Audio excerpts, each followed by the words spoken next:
Welcome back to winemastery.co.uk. My name's John Lightfield. This is John Murphy. And we're here to tell you all about wine, hopefully help you find the wine, if not the wines you will absolutely love. So, in this episode, I read an article that said Decanter, the wine magazine, had said that the best place to, where it's all happening, where it's all getting very exciting, the best place to be is in Portugal as far as wine's concerned. So, having read that, I thought, well, let's give it a go. Let's try a Portuguese red. And got hold of one, and I thought I'd let John be the judge of whether he thinks that, actually, yeah, they've got some good things going on. It's obviously only one sample, but let's see where it takes us. Why not? Why not? Okay. I think it's called, I'll just have to read this because Lobo El Falquio. I'm not sure if that's how you pronounce it, but it's my, you'll see it to the right of John. John's right, your left. I'm glad it was Lobo. It didn't Some brilliant names for wines nowadays. I just like, that particularly appeals to me. Does that name? This wine has to be said. It also has got grapes that I've never heard of anyway. Okay. No, I'm going to read those again because I've no idea what they are. Castello, 70% Castello, which I thought was a cigar. Yeah, it's not. No. No. And Alicante, which I thought was a city in Spain. Okay.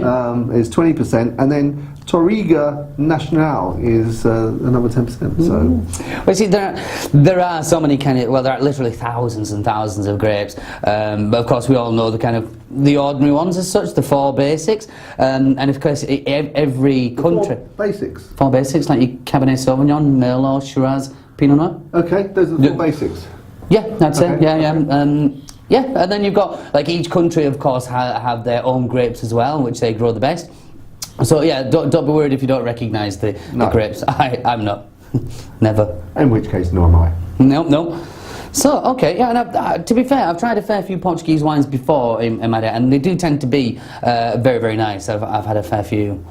Right, so, okay, it looks very deep and garnety, ruby coloured as that. Yeah. It really is.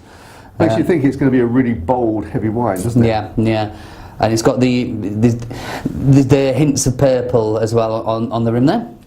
The purple rim. The purple rim. It's a good job of turning around, isn't it? Yeah, it's better if you do put it on the bit of white background. Yeah. It comes through. You can see it much better there. Okay. Let's have a go at Old Nose. That's completely different from other red wines. Yeah, it's very good. I mean, first of all, it is there, isn't it? It's in your face. If someone didn't tell you what that was, you were doing that blind, what would you'd really struggle? Yeah, I would. I mean, the fruit in there would suggest, because it has got quite a lot, for me, I'd guess, if I was guessing, I'd say Cabernet Sauvignon. Yeah? I would, if I would just stay off the cuff, Cabs have. Yeah, because of the fruit in there. You're also a bit delving in.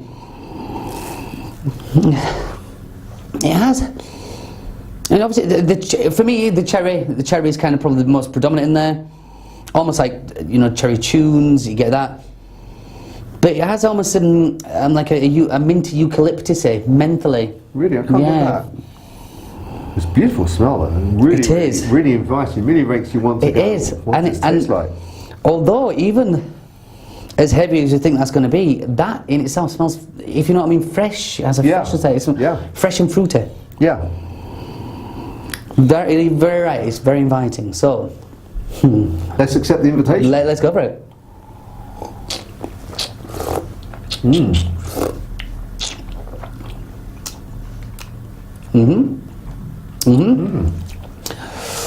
That is every bit as full as it promised to be. But soft, not hard, not aggressive. It's not at all.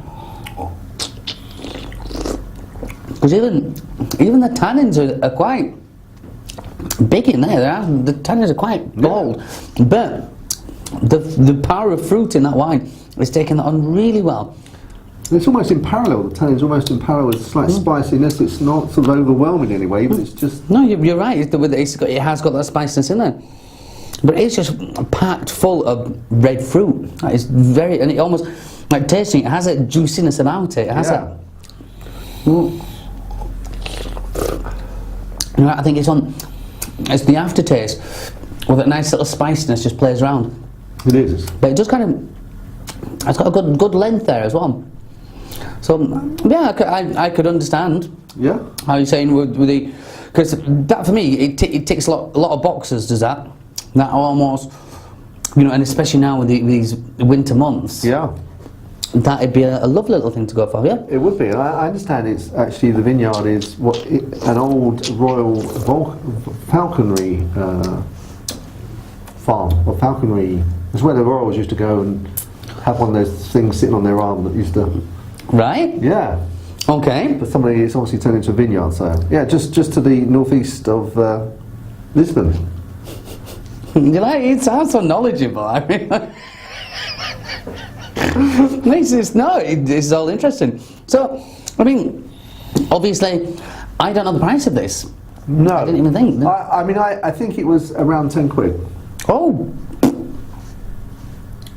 Good. Does that mean no? No, I mean good. That is very good, and because a lot of my experience of Portuguese wines have been they are fairly expensive. So that.